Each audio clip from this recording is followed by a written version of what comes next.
Welcome to my ಯೂಸ್ Delhi current affairs. ಇವತ್ತಿನ ದಿವಸ ನಾವು ಜುಲೈ 19ರಿಂದ ಜುಲೈ 24 ತಾರೀಕಿನವರೆಗಿನ ಕರೆಂಟ್ ಅಫೇರ್ಸ್ ಬಗ್ಗೆ ಅಧ್ಯಯನ ಮಾಡೋಣ ಅಂತೇಳಿ. ಫಸ್ಟ್ ಬರ್ತಕ್ಕಂಥದ್ದು ಜುಲೈ 19 ರಾಷ್ಟ್ರೀಯ ಬ್ಯಾಂಕ್ಗಳ ರಾಷ್ಟ್ರೀಕರಣ ದಿನ ಅಂತೇಳಿ ಜುಲೈ 19ನ ಆಚರಣೆ ಮಾಡ್ತಾರೆ. ಯಾವ ಕಾರಣಕ್ಕೋಸ್ಕರ ಅಂತಂದರೆ 1969 ಜುಲೈ 19ರಂದು ಭಾರತ ಸರ್ಕಾರ 14 ಪ್ರಮುಖ ವಾಣಿಜ್ಯ ಬ್ಯಾಂಕ್ಗಳನ್ನು ರಾಷ್ಟ್ರೀಕರಣಗೊಳಿಸಿದ ಸಲುವಾಗಿ ಏನಂತಂದರೆ ಜುಲೈ 19ನ ರಾಷ್ಟ್ರೀಯ ಬ್ಯಾಂಕ್ ರಾಷ್ಟ್ರೀಕರಣ ದಿನ ಅಂತ ಆಚರಣೆ ಮಾಡ್ತಾರೆ. 1980 ಏಪ್ರಿಲ್ 15ರಂದು ಏನಪ್ಪಾ ಅಂದರೆ ಮತ್ತೆ ಇನ್ನೂ 6 ಬ್ಯಾಂಕ್ಗಳನ್ನು ರಾಷ್ಟ್ರೀಕರಣ ಮಾಡ್ತಾರೆ. ಪ್ರಸ್ತುತವಾಗಿರ್ತಕ್ಕಂಥದ್ದು ರಾಷ್ಟ್ರೀಕೃತ ಬ್ಯಾಂಕ್ಗಳ ಸಂಖ್ಯೆ 12. ಅಂದರೆ ಮುಂದೆ ಬರ್ತಕ್ಕಂಥ ಸರ್ಕಾರಗಳೇನಂತಂದರೆ 2017, 18ರಲ್ಲಿ ಕೆಲವೊಂದಿಷ್ಟು ಬ್ಯಾಂಕ್ಗಳನ್ನು ಮರ್ಜ್ ಹಾಕೋತದ್ದು, 20ರಲ್ಲಿ ಕೆಲವೊಂದಿಷ್ಟು ಬ್ಯಾಂಕ್ಗಳು ಮರ್ಜ್ ಆದವು. ಪ್ರಸ್ತುತವಾಗಿ ಸಾರ್ವಜನಿಕ ಬ್ಯಾಂಕ್ಗಳು ಅಂದರೆ ರಾಷ್ಟ್ರೀಕೃತ ಬ್ಯಾಂಕ್ಗಳ ಸಂಖ್ಯೆ 12 ಅಂತ ಹೇಳಿ. ಓಕೆ, ಇದಾದ ನಂತರ ಬರ್ತಕ್ಕಂಥದ್ದು ಸ್ಕಾಟ್ಲೆಂಡ್ನಲ್ಲಿ ಇತ್ತೀಚೆಗೆ ನಡೆದ ಜುಲೈ 23ರಿಂದ ಆಗಸ್ಟ್ 3ನೇ ತಾರೀಕಿನವರೆಗೆ ಕಾಮನ್ವೆಲ್ತ್ ಗೇಮ್ಸ್ ನಡೀತಲ್ಲ, ಈ ಕಾಮನ್ವೆಲ್ತ್ ಗೇಮ್ಸಿನ ಭಾರತದ ಪರವಾಗಿ ಧ್ವಜಧಾರಿಗಳು ಉದ್ಘಾಟನಾ ಸಮಾರಂಭದಲ್ಲಿ ಧ್ವಜಧಾರಿಗಳನ್ನಾಗಿ ಒಲಿಂಪಿಕ್ ಪದಕ ವಿಜೇತೆ ಮೀರಾಬಾಯಿ ಚಾನು ಮತ್ತು ಲವ್ಲಿನಾ ಬೋರ್ಗೊಹೈನ್ ಅವರು ಏನಪ್ಪಾ ಅಂದರೆ ಭಾರತ ತಂಡವನ್ನು ಮುನ್ನಡೆಸಿದರು ಅಂತ ಹೇಳ್ಬೋದು. ಭಾರತೀಯ ಒಲಿಂಪಿಕ್ ಸಂಸ್ಥೆಯ ಪ್ರಸ್ತುತ ಅಧ್ಯಕ್ಷರು ಯಾರಪ್ಪ ಅಂತಂದರೆ PT ಉಷಾ ಅವರು ಏನಪ್ಪಾ ಅಂದರೆ ಭಾರತದ ಪ್ರಸ್ತುತ ಒಲಿಂಪಿಕ್ ಅಸೋಸಿಯೇಷನ್ ಅಧ್ಯಕ್ಷರಿದ್ದಾರೆ ಅಂಥೇಳಿ. ನೆಕ್ಸ್ಟ್ ಅದಾದ ನಂತರ ಬರ್ತಕ್ಕಂಥದ್ದು ನವದೆಹಲಿಯ ಇಂದಿರಾ ಗಾಂಧಿ ಇಂಡೋರ್ ಕ್ರೀಡಾಂಗಣದಲ್ಲಿ ಆಗಸ್ಟ್ 11ರಿಂದ 23ರವರೆಗೆ ನಡೆಯಲಿರುವ BWF ವಿಶ್ವ ಬ್ಯಾಡ್ಮಿಂಟನ್ ಚಾಂಪಿಯನ್ಶಿಪ್ನ ಅಧಿಕೃತ ಮಾಸ್ಕಟ್ ಪಿಕೋ ಅಂತೇಳಿ ಅದನ್ನು ಅನಾವರಣಗೊಳಿಸಿದ್ದಾರೆ ಅಂತೇಳಿ. ಪ್ರಸ್ತುತ ಭಾರತದ ಬ್ಯಾಡ್ಮಿಂಟನ್ ಸಂಸ್ಥೆ ಅಧ್ಯಕ್ಷರಾರಂದರೆ ಹಿಮಂತ್ ಬಿಸ್ವಾ ಶರ್ಮಾ ಅಂತೇಳಿ. ಅಸ್ಸಾಂನ ಮುಖ್ಯಮಂತ್ರಿ ಆಗಿರ್ತಕ್ಕಂಥ ಹಿಮಂತ್ ಬಿಸ್ವಾ ಶರ್ಮಾ ಅವರು ಭಾರತದ ಬ್ಯಾಡ್ಮಿಂಟನ್ ಅಸೋಸಿಯೇಷನ್ ಆಫ್ ಇಂಡಿಯಾದ ಅಧ್ಯಕ್ಷರಾದರೆ. ಮತ್ತು ಈ ಪಿಕೋ ಅನ್ನೋದು ಏನಂದರೆ ವಿಶ್ವ ಬ್ಯಾಡ್ಮಿಂಟನ್ ಚಾಂಪಿಯನ್ಶಿಪ್ ಏನು ಭಾರತದಲ್ಲಿ ನಡೆಯೋದಿಲ್ಲ ಅದರ ಮಾಸ್ಕಾಟ್ ಅಂತ ಹೇಳ್ಬೋದು. ಓಕೆ, ಇದಾದ ನಂತರ ಬರ್ತಕ್ಕಂಥ ಮುಖ್ಯವಾಗಿದ್ದು ಇದರಲ್ಲಿ ಒಂದು ಕ್ವಶನ್ ಬಂದೇ ಬರುತ್ತೆ, ಯಾವುದಂತಂದರೆ 72ನೇ ರಾಷ್ಟ್ರೀಯ ಚಲನಚಿತ್ರ ಪ್ರಶಸ್ತಿ ಅಂತೇಳಿ. ಓಕೆ, ಇದೊಂದು ನೆನ್ಪಿಟ್ಕೋರಿ, ಇದ್ರ ಬಗ್ಗೆ ಒಂದು ಕಂಪಲ್ಸರಿ ಕ್ವಶನ್ ಬರತಕ್ಕಂಥದ್ದು ಅಂತೇಳಿ. ಅತ್ಯುತ್ತಮ ಚಲನಚಿತ್ರ ಬಂದು ಆರ್ಟಿಕಲ್ 370 ಅಂತೇಳಿ. ಯಾವುದು ಆರ್ಟಿಕಲ್ 370 ಅತ್ಯುತ್ತಮ ಚಲನಚಿತ್ರ. ಅತ್ಯುತ್ತಮ ನಟ ಬಂದು ಮಮ್ಮೂಟಿ ಅಂತೇಳಿ ಮಲಯಾಳಂ ನಟರು, ಮತ್ತು ಕಾರ್ತಿಕ್ ಆರ್ಯನ್ ಅಂತೇಳಿ ಇವ್ರು ಏನಪ್ಪಾ ಅಂದ್ರೆ ಜಂಟಿಯಾಗಿ ಇಬ್ಬರನ್ನ ಅತ್ಯುತ್ತಮ ನಟ ಅಂತ ಚಾಯ್ಸ್ ಮಾಡಿದ್ದಾರೆ ಅಂತೆ. ಮಮ್ಮೂಟಿಯವರು ಬ್ರಹ್ಮಯುಗಂ ಚಿತ್ರದಲ್ಲಿ ಭಾಗವಹಿಸಿ ಇದಕ್ಕಾಗಿದ್ದು, ಮತ್ತು ಕಾರ್ತಿಕ್ ಆರ್ಯನ್ ಚಂದು ಚಾಂಪಿಯನ್ ಅಂತೇಳಿ ಆ ಚಲನಚಿತ್ರದಲ್ಲಿ ನಟನೆ ಮಾಡೋದಕ್ಕೋಸ್ಕರ ಅತ್ಯುತ್ತಮ ನಟ ಅಂತ ಅವ್ರಿಗೆ ಸಿಕ್ಕಿದೆ. ಅತ್ಯುತ್ತಮ ನಟಿ ಬಂದು ಏನಪ್ಪಾ ಅಂದರೆ ಯಾಮಿ ಗೌತಮಿ ಅಂತೇಳಿ. ಯಾಮಿ ಗೌತಮಿ ಅನ್ನೋರು ಏನಪ್ಪಾ ಅಂತಂದರೆ ಅತ್ಯುತ್ತಮ ನಟಿ ಅಂತೇಳಿ ಆರ್ಟಿಕಲ್ 370ಯಲ್ಲಿ ಇವರು ನಟನೆ ಮಾಡಿದಕ್ಕೋಸ್ಕರ ಸಿಕ್ಕಿರ್ತಕ್ಕಂಥ ಅವಾರ್ಡ್ ಅದು. ಅತ್ಯುತ್ತಮ ನಿರ್ದೇಶಕ ಅಂದ್ರೆ ರಾಜ್ಕುಮಾರ್ ಪೆರಿಯಾಸ್ವಾಮಿ ಅಂತೇಳಿ ಅಮರನ್ ಪಿಕ್ಚರ್ನ ನಿರ್ದೇಶನ ಮಾಡಿದಕ್ಕೋಸ್ಕರ ಏನಪ್ಪ ಅಂದರೆ ಅತ್ಯುತ್ತಮ ನಿರ್ದೇಶಕ ಅವಾರ್ಡನ್ನು ರಾಜ್ಕುಮಾರ್ ಪೆರಿಯಾಸ್ವಾಮಿ ಅನ್ನೋರಿಗೆ ಕೊಟ್ಟಿದ್ದಾರೆ. ಆಮೇಲೆ ಇದ್ರ ನಂತರ ಬರ್ತಕ್ಕಂಥದ್ದು ಅತ್ಯುತ್ತಮ ಪೋಷಕ ನಟಿ ಅಂಥೇಳಿ. ಅತ್ಯುತ್ತಮ ಪೋಷಕ ನಟಿ ರೂಪಾಶ್ರೀ ವರ್ಕಾಡಿ ಮಿಥ್ಯ ಎಂಬ ಪಿಕ್ಚರು, ಮತ್ತು ಸಜಿನಾ ನಮಿದಾಸ್ ಮಹಾರಾಜ ಎಂಬ ಪಿಕ್ಚರ್ಗೋಸ್ಕರ ಏನಪ್ಪ ಅಂತಂದರೆ ಅವ್ರಿಗೆ ಕೊಟ್ಟಿದ್ದಾರೆ ಅಂತ ಹೇಳ್ತಾರೆ. ಇದು ನೆನ್ಪಿಟ್ಕೋರಿ, ಅತ್ಯುತ್ತಮ ಪೋಷಕ ನಟಿ ರೂಪಶ್ರೀ ವರ್ಕಾಡಿ ಅಂತ ಹೇಳಿ. ಇವರು ಬಂದು ಏನಪ್ಪಾ ಅಂದ್ರೆ ಕರ್ನಾಟಕದವರು, ಅದು ಇಂಪಾರ್ಟೆಂಟ್ ನಿಮ್ಗೆ. ಓಕೆ, ಅತ್ಯುತ್ತಮ ಮನರಂಜನಾ ಚಿತ್ರ ಕಲ್ಕಿ 2898 AD ಅಂತ ಹೇಳಿ ಅತ್ಯುತ್ತಮ ಮನರಂಜನಾ ಚಲನಚಿತ್ರ ಅಂತ ಹೇಳಿ. ಇನ್ನು ಮತ್ತೆ ಅತ್ಯುತ್ತಮ ಮೂಲ ಚಿತ್ರಕಥೆಯನ್ನ ಬರ್ತಕ್ಕಂಥವ್ರು ಯಾರಪ್ಪ, ಸುಕುಮಾರ್ ಅಂತ ಪುಷ್ಪ 2 ದ ರೂಲ್ ಅಂತೇಳಿ ಪಿಕ್ಚರ್ ಮಾಡಿದಾರಲ್ಲ ಅವರಿಗೆ ಅತ್ಯುತ್ತಮ ಮೂಲ ಚಿತ್ರಕಥೆ ಅಂತ ಅವಾರ್ಡ್ ಸಿಕ್ಕಿದೆ. ಅತ್ಯುತ್ತಮ ತುಳು ಚಲನಚಿತ್ರ ಯಾವುದು ಅಂತಂದ್ರೆ ಇಂಬು ಅನ್ನೋದು. ಅತ್ಯುತ್ತಮ ತುಳು ಚಲನಚಿತ್ರ ಇಂಬು. ಅತ್ಯುತ್ತಮ ಕನ್ನಡ ಚಲನಚಿತ್ರ ಬಂದು ಮಿಥ್ಯ ಅಂತೇಳಿ. ಓಕೆ, ಇದು ನೆನ್ಪಿಟ್ಕೋರಿ, ಮಿಥ್ಯ ಅಂತ ಹೇಳಿ. ನೆಕ್ಸ್ಟ್ ಬರ್ತಕ್ಕಂಥದ್ದು ಅತ್ಯುತ್ತಮ ಬಾಲ ಕಲಾವಿದರ ಪೈಕಿ ಒಬ್ಬರು ಯಾರಪ್ಪ ಅಂತಂದ್ರೆ ಅತೀಶ್ S ಶೆಟ್ಟಿ ಅನ್ನೋರಿಗೆ ಕೊಟ್ಟಿದ್ದಾರೆ. ಅವರು ಕರ್ನಾಟಕದ ಯಾರು ಅತ್ಯುತ್ತಮ ಬಾಲ ನಟ ಅಂತೇಳಿ ಅವಾರ್ಡ್ ಕೊಟ್ಟಿದ್ದಾರೆ. ಓಕೆ, ಇಲ್ಲಿ ಇಂಪಾರ್ಟೆಂಟ್ ನೆನ್ಪಿಟ್ಕೋರಿ, ಅತ್ಯುತ್ತಮ ಚಲನಚಿತ್ರ ಆರ್ಟಿಕಲ್ 370. ಅತ್ಯುತ್ತಮ ನಟ ಬಂದು ಮಮ್ಮೂಟಿ ಯಾವ ಪಿಕ್ಚರಿಗೆ, ಬ್ರಹ್ಮಯುಗಂ ಪಿಕ್ಚರಿಗೆ. ಕಾರ್ತಿಕ್ ಆರ್ಯನ್ ಚಂದು ಚಾಂಪಿಯನ್ ಅವಾರ್ಡ್ ಅವ್ರಿಗೆ ಕೊಟ್ಟಿದ್ದಾರೆ. ಅತ್ಯುತ್ತಮ ನಟಿ ಬಂದು ಯಾಮಿ ಗೌತಮಿ ಆರ್ಟಿಕಲ್ 370 ನಟನೆ ಮಾಡಿದಕ್ಕೋಸ್ಕರ. ಮತ್ತೆ ಅತ್ಯುತ್ತಮ ತುಳು ಚಿತ್ರ ಇಂಬು. ಅತ್ಯುತ್ತಮ ಕನ್ನಡ ಚಲನಚಿತ್ರ ಮಿಥ್ಯ. ಮತ್ತು ಅತ್ಯುತ್ತಮ ಏನಪ್ಪಾ ಅಂದ್ರೆ ಬಾಲ ಕಲಾವಿದ ಅಂತ ಅತೀಶ್ ಶೆಟ್ಟಿ ಅಂತೇಳಿ ಕರ್ನಾಟಕದವರು. ಅತ್ಯುತ್ತಮ ಪೋಷಕ ನಟಿ ರೂಪಶ್ರೀ ವರ್ಕಾಡಿ ಅನ್ನೋರಿಗೆ ಮಿಥ್ಯ ಚಲನಚಿತ್ರದ ಭಾಗವಹಿಸೋದಕ್ಕೋಸ್ಕರ ಅಂದ್ರೆ ಚಲನಚಿತ್ರದಲ್ಲಿ ಪಾರ್ಟಿಸಿ ಚಲನಚಿತ್ರದಲ್ಲಿ ಏನಂತಂದ್ರೆ ನಟನೆ ಮಾಡಿದಕ್ಕೋಸ್ಕರ ಸಿಕ್ಕಿರ್ತಕ್ಕಂಥ ಅವಾರ್ಡ್ ಅಂತೇಳಿ. ಓಕೆ, ತದನಂತರ ಬರ್ತಕ್ಕಂಥದ್ದು ಜುಲೈ 20ನೇ ತಾರೀಕು ಅಂತೇಳಿ. ಇಲ್ಲ, ಇನ್ನೊಂದಿದೆ ನೋಡ್ರಿ ಕ್ವಶನ್. ಪಿಪ್ಪಲ ತರಣಿ ಪೂಜೆ ಅಂತೇಳಿ ಪಿಪ್ಪಲ ತರಣಿ ಪೂಜೆ ಅಂತೇಳಿ ಎಲ್ಲಿ ಆಚರಣೆ ಮಾಡ್ತಾರೆ ಅಂದ್ರೆ ಕೋಲ್ಕತ್ತಾದ ಪಶ್ಚಿಮ ಬಂಗಾಳದ ಕೋಲ್ಕತ್ತಾದ ಕಾಳಿಘಾಟ್ ದೇವಸ್ಥಾನದಲ್ಲಿ ಭಕ್ತಿ ಭಾವದಿಂದ ಏನಪ್ಪಾ ಅಂದ್ರೆ ಈ ಪೂಜೆಯನ್ನ ನೆರವೇರಿಸ್ತಿದೆ ಅಂತೇಳಿ. ಓಕೆ, ಇದಾದ ನಂತರ ಬರ್ತಕ್ಕಂಥದ್ದು ಜುಲೈ 20ನೇ ತಾರೀಕು ಅಂತೇಳಿ. ಯಾವುದು? ಜುಲೈ 20ನೇ ತಾರೀಕು. ಇಲ್ಲಿ ಬರ್ತಕ್ಕಂಥದ್ದು ಏನಪ್ಪಾ ಅಂದ್ರೆ ವರ್ಲ್ಡ್ ಚೆಸ್ ಡೇ ಅಂತ ಆಚರಣೆ ಮಾಡ್ತಾರೆ. ಯಾವುದು? ವರ್ಲ್ಡ್ ಚೆಸ್ ಡೇ ಅಂತ ಹೇಳಿ ಜುಲೈ 20ನೇ ತಾರೀಕು ಆಚರಣೆ ಮಾಡ್ತಾರೆ. ಥೀಮ್ ಬಂದು celebrate create and make A difference ಅನ್ನೋದು ಏನಪ್ಪಾ ಅಂದ್ರೆ ಥೀಮ್ ಅದರದ್ದು. ಏನು? ಸೆಲಿಬ್ರೇಟ್ ಕ್ರಿಯೇಟ್ ಮೇಕ್ ಡಿಫರೆನ್ಸ್ ಅನ್ನೋದು ಥೀಮು. ಇಂಟರ್ನ್ಯಾಷನಲ್ ಚೆಸ್ ಫೆಡರೇಷನ್ ಫಿಡಾ ಅಂತ ಏನಿದೆಯಲ್ಲ, ಫಿಡೆ ಅಂತ ಏನಿದೆಯಲ್ಲ, ಇದು 1924 ಜುಲೈ 20ನೇ ತಾರೀಕನ್ನ ಸ್ಥಾಪನೆ ಆಗುತ್ತೆ. ಹೆಡ್ ಕ್ವಾರ್ಟರ್ ಬಂದು ಲುಸೆನ್ ಅಂತ, ಸ್ವಿಟ್ಜರ್ಲೆಂಡಿನ ಲುಸೆನ್ ಅಂತೇಳಿ. ಇದರ ಪ್ರಸ್ತುತ ಹಂಗಾಮಿ ಅಧ್ಯಕ್ಷರ ಯಾರಾಗಿದ್ದಾರೆ ಅಂದ್ರೆ ಫಿಡೆದು ವಿಶ್ವನಾಥ ಆನಂದ್ ಆಗಿದ್ದಾರೆ ಅಂತೇಳಿ ನೆನ್ಪಿಟ್ಕೋರಿ. ಇದನ್ನ ಕ್ವಶನ್ ಕೇಳ್ಬೋದು ನಿಮ್ಗೆ. Okay, next 2026 FIFA world cup 23rd edition FIFA world cup ಏನಪ್ಪಾ ಅಂತಂದ್ರೆ ನಲ್ಲಿ 48 ಟೀಮ್ಗಳು ಏನಪ್ಪಾ ಅಂದ್ರೆ ಭಾಗವಹಿಸಿದ್ದು. ಓಕೆ, ಮತ್ತೆ jointly hosted, first time jointly hosted 3 countries ಯಾವ್ದಂತಂದ್ರೆ ಕೆನಡಾ, ಮೆಕ್ಸಿಕೋ ಮತ್ತು ಯುನೈಟೆಡ್ ಸ್ಟೇಟ್ಸ್ ಅಂತೇಳಿ. ಗೆದ್ದವ್ರು ಯಾರಂದ್ರೆ ಸ್ಪೇನ್ ಗೆದ್ದೈತಿ 2ನೇ ಬಾರಿಗೆ. ಫಸ್ಟ್ ಗೆದ್ದಿದ್ದು ಯಾವಾಗ ಅಂದ್ರೆ 2010ರಲ್ಲಿ. ರನ್ನರ್ ಅಪ್ ಯಾರಾಗಿದ್ದಾರೆ ಅಂದ್ರೆ ಅರ್ಜೆಂಟೀನಾ, ಲಾಸ್ಟ್ ಟೈಮ್ ಚಾಂಪಿಯನ್ ಆದವರು, ಈ ಸಲ ರನ್ನರ್ ಅಪ್ ಆಗಿದ್ದಾರೆ. 3rd ಪ್ಲೇಸ್ ಬಂದು ಇಂಗ್ಲೆಂಡ್. ನೆಕ್ಸ್ಟ್ ಗೋಲ್ಡನ್ ಬಾಲ್ ಪ್ರಶಸ್ತಿಯನ್ನ ರೂಡ್ರಿಯನ್ ಅವರಿಗೆ, ಸ್ಪೇನ್ ಆಟಗಾರ ರೂಡ್ರಿಯನ್ ಅವರಿಗೆ ಕೊಟ್ಟಿದ್ದಾರೆ. ಗೋಲ್ಡನ್ ಬೂಟ್, ಗೋಲ್ಡನ್ ಶೂ, ಅತಿ ಹೆಚ್ಚು ಗೋಲುಗಳನ್ನು ಹೊಡೆಸಿದಲ್ಲಿ ಗೋಲುಗಳನ್ನು ಬಾರಿಸಿದವರು ಯಾರಪ್ಪ ಅಂದ್ರೆ ಕೆಲಿಯನ ಎಂಬಾಪೆ ಅನ್ನೋರಿಗೆ, ಫ್ರಾನ್ಸ್ ದೇಶದವರಿಗೆ ಕೊಟ್ಟಿದ್ದಾರೆ. 10 ಗೋಲುಗಳನ್ನು ಬಾರಿಸಿದ್ದಾರೆ ಅಂತೇಳಿ. ಗೋಲ್ಡನ್ ಗ್ಲೌಸ್ ಅಂತ ಅತ್ಯುತ್ತಮ ಗೋಲ್ ಕೀಪರ್ ಬಂದು ಉನೈ ಸಿವೋನಾ ಅಂತೇಳಿ, ಯಾರು? ಸ್ಪೇನ್ನ ಗೋಲ್ ಕೀಪರ್ ಅವರಿಗೆ ಕೊಟ್ಟಿದ್ದಾರೆ ಅಂತೇಳಿ. ಅತ್ಯುತ್ತಮ ಯುವ ಆಟಗಾರ ಯಾರಂತಂದ್ರೆ ಪೌ ಕುಬಾರ್ಸಿ ಅಂತೇಳಿ, ಸ್ಪೇನ್ನ ಆಟಗಾರ ಅಂತೇಳಿ. ಓಕೆ, ಇದು ನೆನ್ಪಿಟ್ಟು ಹೋಗಿರ್ತಕ್ಕಂಥದ್ದು. ಈ ಫಿಫಾ ವರ್ಲ್ಡ್ ಕಪ್ ಬಗ್ಗೆ ಒಂದು ಕ್ವಶನ್ ಬರ್ಬೋದು ನಿಮ್ಗೆ. ಏನಂತಂದ್ರೆ ಎಲ್ಲಿ ನಡೀತು ಅನ್ನೋದ್ರ ಬಗ್ಗೆ ಕೇಳಿದ್ರೆ ಕೆನಡಾ, ಮೆಕ್ಸಿಕೋ, ಯುನೈಟೆಡ್ ಸ್ಟೇಟ್ಸ್ 3 ಕೂಡಿ ಜಾಯಿಂಟ್ಲಿ ಹೋಸ್ಟ್ ಮಾಡಿದ ಫಸ್ಟ್ ಟೈಮ್ ಇನ್ ಹಿಸ್ಟ್ರಿ. ಮತ್ತು ಎಷ್ಟು ಟೀಮ್ಗಳು ಭಾಗವಹಿಸಿವೆ ಅಂದ್ರೆ 48 ಟೀಮ್ಗಳು ಭಾಗವಹಿಸಿದ್ದು. ಎಷ್ಟನೇ ಎಡಿಷನ್? 23ನೇ ಎಡಿಷನ್. ಚಾಂಪಿಯನ್ ಯಾರು? ಸ್ಪೇನ್. ರನ್ನರ್ ಅಪ್ ಯಾರು? Argentina. 3rd place England. Okay, ಇದಾದ ನಂತರ ಅತಿ ಹೆಚ್ಚು ಈ ಫಿಫಾ ವರ್ಲ್ಡ್ ಕಪ್ ಅನ್ನು ಗೆದ್ದಿರ್ತಕ್ಕಂಥ ಟೀಮ್ ಬಂದು ಬ್ರೆಜಿಲ್ ಅಂತೇಳಿ. ಎಷ್ಟು? 5ನೇ ಬಾರಿ. ನೆಕ್ಸ್ಟ್ ನೆನ್ಪಿಟ್ಕೋರಿ ನೀವು, 5 ಬಾರಿ ಏನಪ್ಪಾ ಅಂದ್ರೆ ಅದು ಗೆದ್ದಿದೆ. ನೆಕ್ಸ್ಟ್ ಸ್ಪೇನ್ ಇದಕ್ಕಿಂತ ಮುಂಚೆ ಎಲ್ಲಿ ಸ್ಪೇನ್ ಏನಂತಾರೆ 2010ರಲ್ಲಿ ಒಂದ್ಸಲ ಚಾಂಪಿಯನ್ ಆಗಿದೆ. ಎಲ್ಲಿ? ದಕ್ಷಿಣ ಆಫ್ರಿಕಾದಲ್ಲಿ ನಡೆದಿರ್ತಕ್ಕಂಥ ವರ್ಲ್ಡ್ ಫಿಫಾ ವರ್ಲ್ಡ್ ಕಪ್ ಏನು ನಡೆದಿತ್ತಲ್ಲ ಅಲ್ಲಿ ಅವರು ಗೆದ್ದಿದ್ದಾರೆ 2010ರಲ್ಲಿ. ಅದಾದ್ಮೇಲೆ 2026ರಲ್ಲಿ ಗೆದ್ದಿದ್ದಾರೆ ಅಂತೇಳಿ. ನೆಕ್ಸ್ಟ್ ಜಲಾಂತರ್ಗಾಮಿ ನಿಗ್ರಹ ಎಂಟಿ ಸಬ್ಮರೀನ್ ವಾರ್ ಫೇರ್ ಯುದ್ಧ ನೌಕೆಯಾದ ಮಾಲ್ಟನ್, ಇದು ಭಾರತೀಯ ನೌಕಾಪಡೆಗೆ ಏನಂತಾರೆ ಸೇರ್ಪಡೆಗೊಂಡಿದ್ದು. ಇದು ಕೊಚ್ಚಿನ್ ಶಿಪ್ಯಾರ್ಡ್ ಲಿಮಿಟೆಡ್ ಇದನ್ನು ನಿರ್ಮಿಸಿದ್ದು. ಶೇಕಡ 80ರಷ್ಟು ದೇಶೀಯವಾಗಿ ಈ ತಂತ್ರಜ್ಞಾನವನ್ನು ಬಳಸಿಕೊಂಡಿದ್ದಾರೆ ಅಂತ ಹೇಳಿ. ಓಕೆ, ಇದು ನೆನ್ಪಿಟ್ಕೋರಿ ನೀವು. ಯಾವುದು? ಕ್ಷಿಪಣಿ ನಿರೋಧಕ ಯುದ್ಧ ನೌಕೆಯಾದ ಮಾಲ್ಟನ್ ಭಾರತೀಯ ನೌಕಾಪಡೆಗೆ ಸೇರ್ಪಡೆಗೊಂಡಿದ್ದು. ಕೊಚ್ಚಿನ್ ಶಿಪ್ಯಾರ್ಡ್ ಲಿಮಿಟೆಡ್ ಇದನ್ನ ನಿರ್ಮಾಣ ಮಾಡಿದ್ದು. ಶೇಕಡ 80ರಷ್ಟು ದೇಶೀಯ ತಂತ್ರಜ್ಞಾನವನ್ನ ಒಳಗೊಂಡೈತೆ ಅಂತ ಹೇಳಿ. ಓಕೆ, ಇದಾದ ನಂತರ ಬರ್ತಕ್ಕಂಥದ್ದು uniform civil code. Uniform civil code ಅನ್ನು ಜಾರಿಗೊಳಿಸಲು ಮಧ್ಯಪ್ರದೇಶ ಸರ್ಕಾರ ನಿರ್ಧರಿಸಿದ್ದು. ಈ ಮೊದಲು ಉತ್ತರಾಖಂಡ್ ರಾಜ್ಯವು ಯೂನಿಫಾರ್ಮ್ ಸಿವಿಲ್ ಕೋಡ್ ಅನ್ನು ಜಾರಿಗೊಳಿಸಿತ್ತು ಅಂತೇಳಿ. ಈ ಯೂನಿಫಾರ್ಮ್ ಸಿವಿಲ್ ಕೋಡ್ ಬಗ್ಗೆ ಭಾರತ ಸಂವಿಧಾನದ 44ನೇ ಆರ್ಟಿಕಲ್ ಅನ್ನೋದು ಹೇಳ್ತೈತಿ. ಯಾವುದು?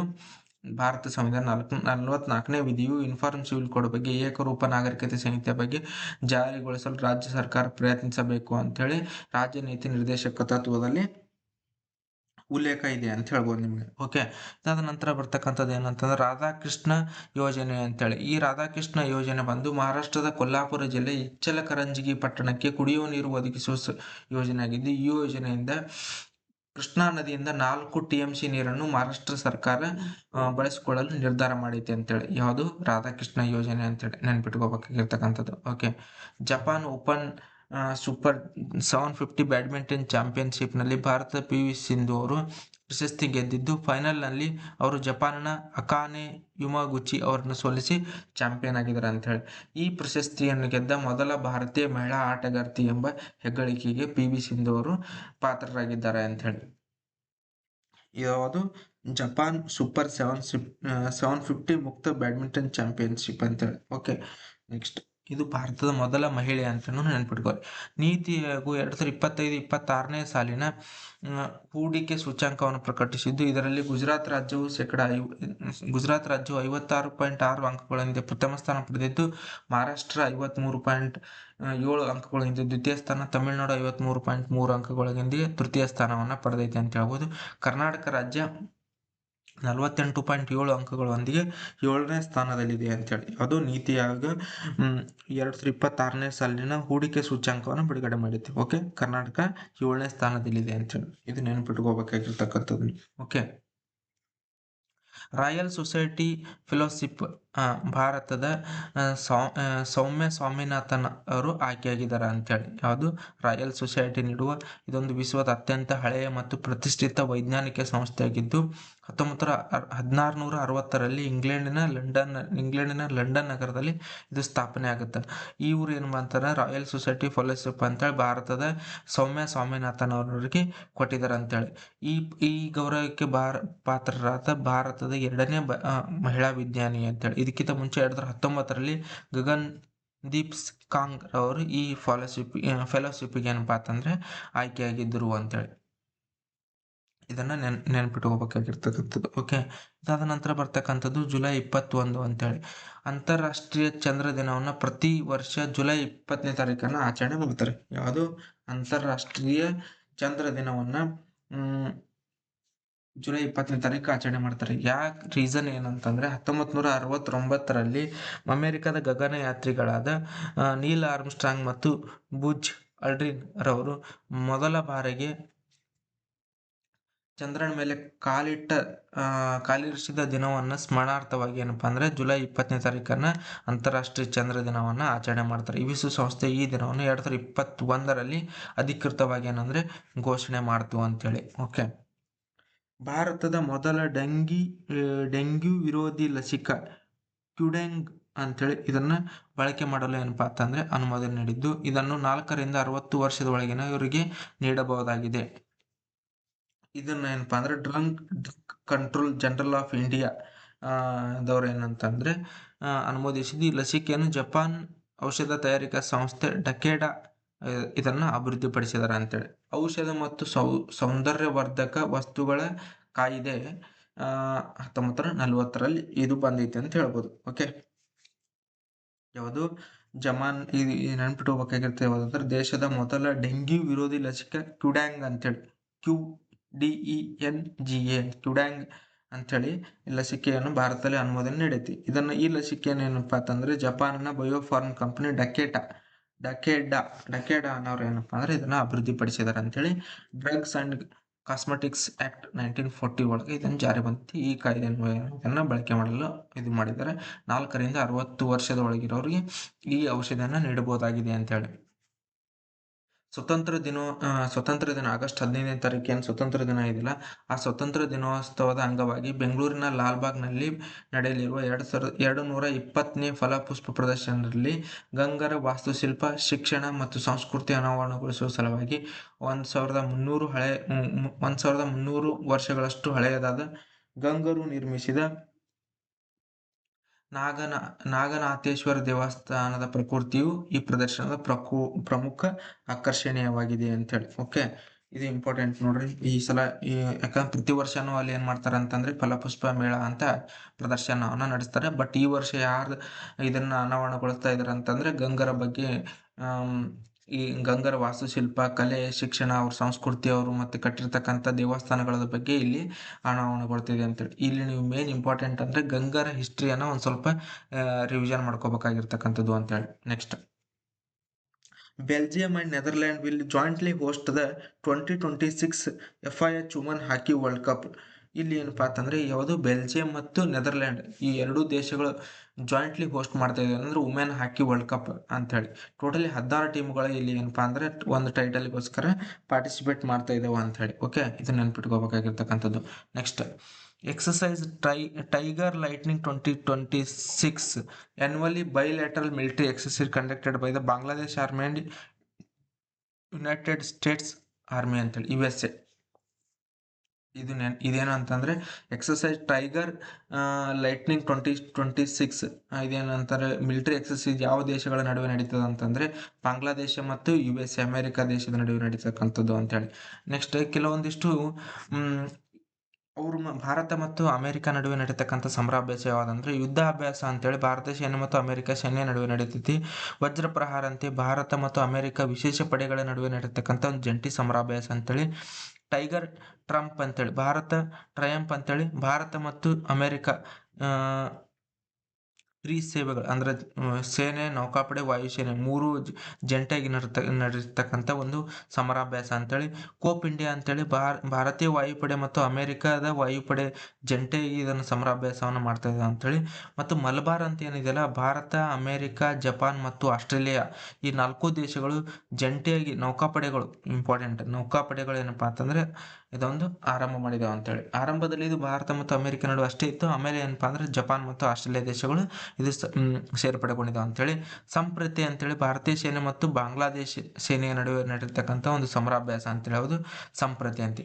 ಬೊಂಗೋ ಸಾಗರ್ ಅಂತೇಳಿ ಮತ್ತೆ ಇದು ಭಾರತೀಯ ನೌಕಾಪಡೆ ಮತ್ತು ಬಾಂಗ್ಲಾದೇಶ ನೌಕಾಪಡೆ ನಡುವೆ ನಡೆಯತಕ್ಕಂಥ ಒಂದು ಜಂಟಿ ಸಮರಾಭ್ಯಾಸ ಅಂತೇಳಿ. ಓಕೆ, ಇದು ನೆನ್ಪಿಟ್ಕೋಬೇಕಾಗಿರ್ತಕ್ಕಂಥದ್ದು ನೀವು ಇಂಪಾರ್ಟೆಂಟ್. ತಮಿಳುನಾಡಿನ ಕೊಯಮತ್ತೂರಿನ VS ರತನ್ವೇಲ್ ರವರು ಭಾರತದ 99ನೇ ಚೆಸ್ ಗ್ರ್ಯಾಂಡ್ ಮಾಸ್ಟರ್ ಆಗಿ ಏನಪ್ಪಾ ಅಂದ್ರೆ ಹೊರಹೊಮ್ಮಿದಾರ ಅಂತೇಳಿ. ಯಾರು? VS ರತನ್ವೇಲ್ ಅಂತೇಳಿ. ಇದು ಇಂಪಾರ್ಟೆಂಟ್ ನೋಡ್ರಿ. ಪ್ರತಿ ಒಂದು ತಿಂಗಳಲ್ಲಿ ಒಂದು 3 ಜನ ಆದ್ರೆ. ಈಗ 97ನೇ ಗ್ರ್ಯಾಂಡ್ ಮಾಸ್ಟರ್ ಬಂದು ಹರ್ಷವರ್ಧನ್ ಅಂತೇಳಿ, GB ಹರ್ಷವರ್ಧನ್ ಇವರು ತಮಿಳ್ನಾಡದವ್ರೆ. 98ನೇದವ್ರು ಯಾರಪ್ಪ ಅಂದ್ರೆ S ಅಶ್ವಥ್ ಅಂತೇಳಿ ಇವರು ತಮಿಳ್ನಾಡದವ್ರೆ. 99ನೇದವ್ರು ಯಾರು ಅಂತಂದ್ರೆ VS ರತನ್ವೇಲ್ ಅಂತ. ನಿಮ್ಗೆ ಇಲ್ಲಿ ಹೊಂದಿಸಿ ಬರೆಯೋರ್ನು ಕೇಳ್ಬೋದು. 97, 98, 99, 96 ಕೊಟ್ಟು ಇವ್ರು ಯಾರಪ್ಪ ಅಂತಲೂ ಕೇಳ್ಬೋದು. ನೀವು ಇದನ್ನು ನೆನ್ಪಿಟ್ಕೋಬೇಕಾಗಿ ಒಂದು ಸ್ವಲ್ಪ ನೆನ್ಪಿಟ್ಕೋರಿ ಅಂತೇಳಿ. ಯುನೈಟೆಡ್ ಕಿಂಗ್ಡಮ್ನ ನೂತನ ಪ್ರಧಾನಮಂತ್ರಿಗಳಾಗಿ ಆ್ಯಂಡಿ ಬರ್ನ್ಹ್ಯಾಮ್ನವರು ಏನಪ್ಪ ಅಂದ್ರೆ ಅಧಿಕಾರವನ್ನು ಸ್ವೀಕಾರ ಮಾಡಿದ್ದಾರೆ ಅಂತೇಳಿ. ಓಕೆ, ಇದು ನೆನ್ಪಿಟ್ಕೋರಿ. ಇದಾದ ನಂತರ ಬರ್ತಕ್ಕಂಥದ್ದು ಭಾರತದ ರಾಷ್ಟ್ರಪತಿ ದ್ರೌಪದಿ ಮುರ್ಮುರವರು ಮೊಲಾವೋ, ಉತ್ತರ ಮೆಸಡೋನಿಯಾ ಮತ್ತು ರೊಮೇನಿಯಾ ದೇಶಗಳಿಗೆ 3 ದೇಶಗಳಿಗೆ ಏನಪ್ಪಾ ಅಂದ್ರೆ ಅಧಿಕೃತವಾಗಿ ಭೇಟಿಯನ್ನು ಅಂದ್ರೆ ಪ್ರವಾಸವನ್ನು ಕೈಗೊಂಡಿದ್ದಾರೆ ಅಂತ ಹೇಳ್ತಾರೆ. ಓಕೆ, ಮೊಲ್ಡೋವಾ ಅಂತೇಳಿ. ಮೊಲ್ಡೋವಾದ ರಾಜಧಾನಿ ಕಿಶಿನೋವ್ ಅಂತ ಹೇಳೋದು ಏನಪ್ಪಾ ಅಂದ್ರೆ ಮೊಲ್ಡೋದು. ಉತ್ತರ ಮೆಸಡೋನಿಯಾ ಅಂತ ಹೇಳಿದ್ರೆ ಸ್ಕೋಪೆ ಅಂತೇಳಿ. ರೊಮೇನಿಯಾದ ಬಂದು ಬುಜಾರೆಸ್ಟ್ ಅಂತೇಳಿ. ಒಟ್ಟು ಏನಪ್ಪಾ ಅಂದ್ರೆ 3 ದೇಶಗಳು ಎಲ್ಲಿ ಬರ್ತಾವ ಅಂತಂದ್ರೆ ಇವು ಆಲ್ಮೋಸ್ಟ್ ಏನಪ್ಪಾ ಬ್ಲ್ಯಾಕ್ ಸಿ ಏನಿದೆಯಲ್ಲ ಆ ಇದ್ರ ಬಳಿ ಕಂಡು ಬರ್ತಕ್ಕಂಥ ದೇಶಗಳು ಅಂದ್ರೆ ಆಫ್ರಿಕಾ ಇದು ಯುರೋಪಿನಲ್ಲಿರ್ತಕ್ಕಂಥ ದೇಶ ನೋಡ್ರಿ, ನೆನ್ಪಿಟ್ಟು ಹೋಗ್ಬೇಕಿದ್ವಿ. ಓಕೆ, ಒಂದು ಎಲ್ಲಿ ಬರ್ತದಂತನೂ ಕೇಳ್ಬೋದು ನಿಮಗೆ. ಮತ್ತೆ ಇವು ಕುರ್ದು ಇಲ್ಲಿ ಬ್ಲ್ಯಾಕ್ ಸಿ ಬಗ್ಗೆನೂ ನಿಮ್ಗೆ ಕ್ವಶನ್ ಬಂದರೂ ಬರ್ಬೋದು. ಯಾಕಂದರೆ ನೆಕ್ಸ್ಟ್ KS ಎಕ್ಸಾಮ್ನಲ್ಲಿ ಬ್ಲ್ಯಾಕ್ ಸಿ ಬಗ್ಗೆನೂ ಕ್ವಶನ್ ಬಂದರೂ ಬರ್ತೈತಿ ನಿಮಗೆ. ಓಕೆ, ಇದಾದ ನಂತರ ಬರ್ತಕ್ಕಂಥದ್ದು ಜುಲೈ 22ರ ಕರೆಂಟ್ ಅಫೇರ್ಸ್. ಸಿಂಧೂ ನದಿ ಒಪ್ಪಂದ ಅಂತೇಳಿ 1960 ಸೆಪ್ಟೆಂಬರ್ 19ರಂದು ವಿಶ್ವ ಬ್ಯಾಂಕ್ ಮಧ್ಯಸ್ಥಿಕೆಯಲ್ಲಿ ಭಾರತ ಮತ್ತು ಪಾಕಿಸ್ತಾನ ನಡುವೆ ನಡೀತಕ್ಕಂಥ ಒಂದು ಒಪ್ಪಂದ ಇದೆ. ಈ ಒಪ್ಪಂದದಲ್ಲಿ ಏನಪ್ಪಾ ಅಂದ್ರೆ ಭಾರತದ ಪ್ರಧಾನಮಂತ್ರಿಗಳಾದಂಥ ಜವಾಹರ್ಲಾಲ್ ನೆಹರು ಮತ್ತು ಪಾಕಿಸ್ತಾನ ಪರವಾಗಿ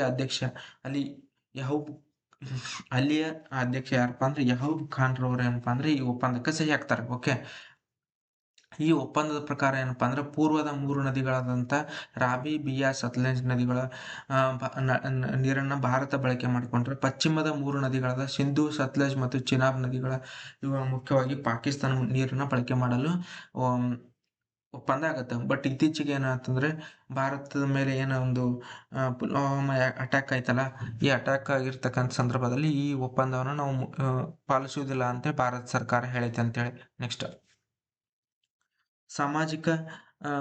ಸಾಮಾಜಿಕ ನ್ಯಾಯ ಮತ್ತು ಸಬಲೀಕರಣ ಸಚಿವಾಲಯ ದುರ್ಬಲ ಸಮುದಾಯದವರಿಗೆ ಗಳಿಕೆ ಮತ್ತು ಸುಸ್ಥಿರ ಜೀವನೋಪಾಯದ ಅವಕಾಶಗಳೊಂದಿಗೆ ಸಾಮಾಜಿಕ ಆರ್ಥಿಕ ಪುನರ್ವಸತಿಯನ್ನು ಖಚಿತಪಡಿಸಲು ಸ್ಮೈಲ್ ಅಂತೇಳಿ ಸಪೋರ್ಟ್ ಆ್ಯಂಡ್ ಸ್ಮೈಲ್ ಎಂಬ ಯೋಜನೆಯನ್ನು ಏನಪ್ಪಾ ಅಂದ್ರೆ ಅನುಷ್ಠಾನಗೊಳಿಸಿದೆ ಅಂತೇಳಿ. ಯಾವುದು ಸ್ಮೈಲ್ ಯೋಜನೆಯನ್ನ ಯಾವ ಸಚಿವಾಲಯ ಇದನ್ನ ತಗೊಂಬಂದೈತಿ ಅಂತಂದ್ರೆ ಸಾಮಾಜಿಕ ನ್ಯಾಯ ಮತ್ತು ಸಬಲೀಕರಣ ಸಚಿವಾಲಯ ತಗೊಂಬಂದೈತಿ. ಯಾರಿಗೋಸ್ಕರ ಅಂತಂದ್ರೆ ದುರ್ಬಲ ಸಮುದಾಯಗಳನ್ನು ತಮ್ಮ ಘನತೆಯಿಂದ ಜೀವನೋಪಾಯ ನಡೆಸುವ ಸಲುವಾಗಿ ತಂದಿರತಕ್ಕಂಥ ಒಂದು ಯೋಜನೆ ಅಂತೇಳಿ. ನೆಕ್ಸ್ಟ್, ಪ್ರತಿ ವರ್ಷ ಜುಲೈ 22ರಂದು ರಾಷ್ಟ್ರೀಯ ಧ್ವಜ ದಿನವನ್ನು ಆಚರಣೆ ಮಾಡ್ತಾರೆ. ರೀಸನ್ ಏನಂತಂದ್ರೆ 1947 ಜುಲೈ 22ರಂದು ಸಂವಿಧಾನ ರಚನಾ ಸಭೆ ಏನಪ್ಪಾ ಅಂತಂದ್ರೆ ಭಾರತೀಯ ಧ್ವಜವನ್ನ ಅಂಗೀಕರಣ ಮಾಡ್ತಾರೆ. ಈ ಧ್ವಜವನ್ನು ನಾವು ಏನಂತಂದ್ರೆ ಅಂಗೀಕರಣ ಮಾಡಿದಕ್ಕೋಸ್ಕರವಾಗಿ ಇದನ್ನ ಜುಲೈ 22ನ ರಾಷ್ಟ್ರೀಯ ಧ್ವಜ ದಿನ ಅಂತ ಆಚರಣೆ ಮಾಡ್ತಾರೆ. ಇಲ್ಲಿ ಧ್ವಜದಲ್ಲಿರ್ತಕ್ಕಂಥದ್ದು ಈ ಧ್ವಜವನ್ನ ಪಿಂಗಾಳಿ ವೆಂಕಯ್ಯನವರು ಏನಪ್ಪಾ ಅಂದ್ರೆ ಇದನ್ನು ವಿನ್ಯಾಸಗೊಳಿಸ್ತಾರೆ. ಈ ಧ್ವಜದಲ್ಲಿರ್ತಕ್ಕಂಥ 3 ಕಲರ್ಗಳು ಕೇಸರಿ, ಬಿಳಿ, ಹಸಿರು ಮತ್ತು ನಡುವೆ ನೀಲಿ ಚಕ್ರದಿಂದ ಅಶೋಕ ಚಕ್ರ ಐತಿ. ಓಕೆ, ಕೇಸರಿ ಬಂದು ಧೈರ್ಯ ಮತ್ತು ತ್ಯಾಗ ಮತ್ತು ಶೌರ್ಯವನ್ನ ಸೂಚನೆ ಮಾಡಿದ್ರೆ, ಬಿಳಿ ಸತ್ಯ, ಶಾಂತಿ ಮತ್ತು ಶುದ್ಧತೆಯನ್ನ ಸೂಚನೆ ಮಾಡ್ತೈತಿ. ಹಸಿರು ಬಂದು ಸಮೃದ್ಧಿ, ಪ್ರಗತಿ ಮತ್ತು ಫಲವತ್ತತೆಯನ್ನು ಸೂಚನೆ ಮಾಡ್ತೈತಿ.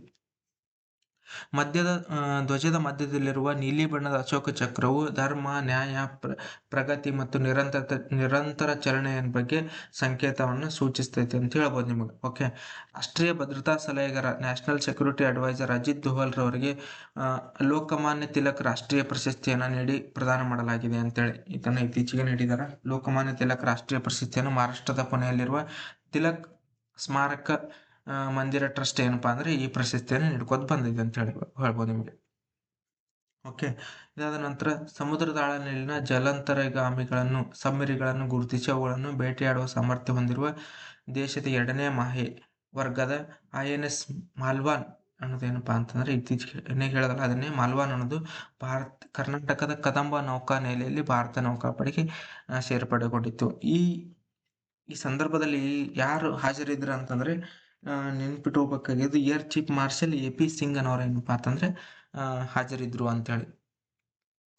ಕಿಸಾನ್ ಸಾರಥಿ ಆ್ಯಪ್ ಅಂತೇಳಿ ಅಭಿವೃದ್ಧಿಪಡಿಸಿದ ಸಂಸ್ಥೆ ಭಾರತೀಯ ಕೃಷಿ ಸಂಶೋಧನಾ ಪರಿಷತ್ ICAR ಅಂತೇಳಿ ಕಿಸಾನ್ ಸಾರಥಿ ಆ್ಯಪ್ ಅನ್ನು ಅಭಿವೃದ್ಧಿಪಡಿಸಿತ್ತು. ಉದ್ದೇಶ ಬಂದು ರೈತರಿಗೆ ತ್ವರಿತ, ವಿಶ್ವಾಸಾರ್ಹ ಮತ್ತು ವೈಜ್ಞಾನಿಕ ಕೃಷಿ ಮಾಹಿತಿಯನ್ನು ಒಂದೇ ವೇದಿಕೆಯಲ್ಲಿ ಒದಗಿಸುವುದು ಇದರ ಮುಖ್ಯ ಉದ್ದೇಶ ಆಗಿತ್ತು. ICAR ಅನ್ನೋದು Indian council of agriculture research ಭಾರತೀಯ ಕೃಷಿ ಸಂಶೋಧನಾ ಪರಿಷತ್ತು 1929 ಜುಲೈ 16ಕ್ಕೆ ಸ್ಥಾಪನೆ ಆಗುತ್ತೆ. ನವದೆಹಲಿಯಲ್ಲಿ ಇದ್ರ ಹೆಡ್ ಕ್ವಾರ್ಟರ್ ಇದೆ ಅಂತ ಹೇಳ್ಬೋದು ನಿಮ್ಗೆ. ಇದಾದ ನಂತರ ಬರ್ತಕ್ಕಂಥದ್ದು ಜುಲೈ 23ರ ಕರೆಂಟ್ ಅಫೇರ್ಸ್ ಅಂತೀವಿ. ಹಾವು ಕಡಿತದಿಂದಾಗಿ ಸಾವಿನ ಸಂಖ್ಯೆಯಲ್ಲಿ ಕರ್ನಾಟಕ ಸತತವಾಗಿ 2ನೇ ಬಾರಿಗೆ ಏನಪ್ಪಾ ಅಂದ್ರೆ ಮೊದಲನೇ ಸ್ಥಾನದಲ್ಲಿದೆ. 2025ರಲ್ಲಿ ಕರ್ನಾಟಕ 157 ಸಾವುಗಳು ಏನಪ್ಪಾ ಅಂದ್ರೆ ಹಾವು ಕಡಿತದಿಂದ ಆಗಿದೆ ಅಂತ ಹೇಳಿ. ನೆಕ್ಸ್ಟ್, ಅತಿ ಹೆಚ್ಚು ಹಾವು ಕಡಿತ ಪ್ರಕರಣಗಳು ಎಲ್ಲಿ ಕಂಡು ಬಂದಿದ್ದಾವೆ ಅಂತಂದ್ರೆ ಪಶ್ಚಿಮ ಬಂಗಾಳ 2ನೇ ಸ್ಥಾನದಲ್ಲಿ ಕರ್ನಾಟಕ ಇದೆ ಅಂತೇಳಿ ಇದು ನೆನ್ಪಿಟ್ಟು ಹೋಗ್ಬೇಕಾಗಿರ್ತದೆ. ಕರ್ನಾಟಕ ಸರ್ಕಾರವು 15 ವರ್ಷದೊಳಗಿನ ಮಕ್ಕಳಿಗೆ ಸಾಮಾಜಿಕ ಮಾಧ್ಯಮಗಳನ್ನು ಬಳಸುವುದನ್ನು ನಿಷೇಧಿಸುವ ಕಾನೂನನ್ನು ಅಂಗೀಕರಿಸಿದ್ದು ಈ ಕ್ರಮ ಕೈಗೊಂಡ ಯುರೋಪಿನ ಮೊದಲ ದೇಶ ಅಂತ ಹೇಳ್ಬೋದು. ಓಕೆ, ನೆನ್ಪಿಟ್ಕೋರಿ, ಯುರೋಪಿನ ಒಕ್ಕೂಟದ ಮೊದಲ ದೇಶ ಫ್ರಾನ್ಸ್ ಆಗಿದೆ ಅಂತ. ನೆಕ್ಸ್ಟ್ ಏನು, 15 ವರ್ಷದ ಒಳಗಿನ ಮಕ್ಕಳು ಸೋಷಿಯಲ್ ಮೀಡಿಯಾವನ್ನು ಬಳಕೆಯನ್ನು ನಿಷೇಧಿಸಿದ ಯುರೋಪಿಯನ್ ಯೂನಿಯನ್ನ ಮೊದಲ ದೇಶ ಯಾವುದಂದ್ರೆ ಫ್ರಾನ್ಸ್. ಓಕೆ, ನೆಕ್ಸ್ಟ್ ಉತ್ತರ ಮೆಸಡೋನಿಯಾ ಪ್ರವಾಸದಲ್ಲಿರುವ ರಾಷ್ಟ್ರಪತಿ ದ್ರೌಪದಿ ಮುರ್ಮುರವರು ಉತ್ತರ ಮೆಸಡೋನಿಯಾದ ರಾಜಧಾನಿ ಸ್ಕೋಪೆಯಲ್ಲಿ ಮದರ್ ಥೆರೇಸಾ ಸ್ಮಾರಕ ಗೃಹದಲ್ಲಿ ಮಹಾತ್ಮ ಗಾಂಧಿಯವರ ಪ್ರತಿಮೆಯನ್ನು ಅನಾವರಣಗೊಳಿಸಿದ್ದಾರೆ ಅಂತೇಳಿ. ಸ್ಕೋಪೆ ಅಂತ ನೆನ್ಪಿಟ್ಕೊಡ್ರಿ. ಸ್ಕೋಪೆಯಲ್ಲಿರುವ ಮ್ಯೂಸಿಯಂ ಮಹಾತ್ಮ ಗಾಂಧಿ ಪುತ್ಥಳಿಯನ್ನು ಅನಾವರಣಗೊಳಿಸಿದ್ದಾರೆ. ಎಲ್ಲಿ? ಉತ್ತರ ಮೆಸಡೋನಿಯಾ. ಓಕೆ, ಇದಾದ ನಂತರ ಬರ್ತಕ್ಕಂಥದ್ದು ನೀತಿ ಆಯೋಗದ CEO ಆಗಿ ಅನುರಾಗ್ ಜೈನ್ ರವರು ಮುಂದಿನ 2 ವರ್ಷಗಳ ಅವಧಿಗೆ ಮರು ನೇಮಕ ಮಾಡಲಾಗಿದೆ ಅಂತ ಹೇಳಿ. ಈ ನೀತಿ ಆಯೋಗ 2015 ಜನವರಿ 1ರಂದು ಏನಪ್ಪಾ ಅಂದ್ರೆ ಸ್ಥಾಪನೆ ಆಗಿತ್ತು. ಇದರ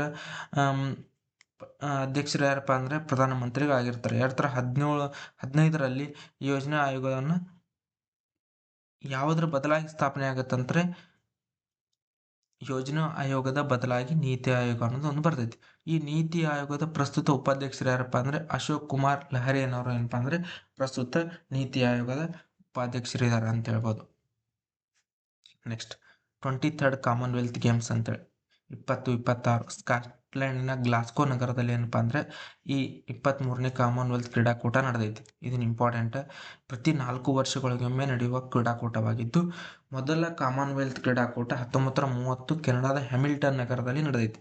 ಆ ಸಂದರ್ಭದಲ್ಲಿ 11 ರಾಷ್ಟ್ರಗಳು ಸುಮಾರು 400 ಕ್ರೀಡಾಪಟುಗಳು ಭಾಗವಹಿಸಿದರು.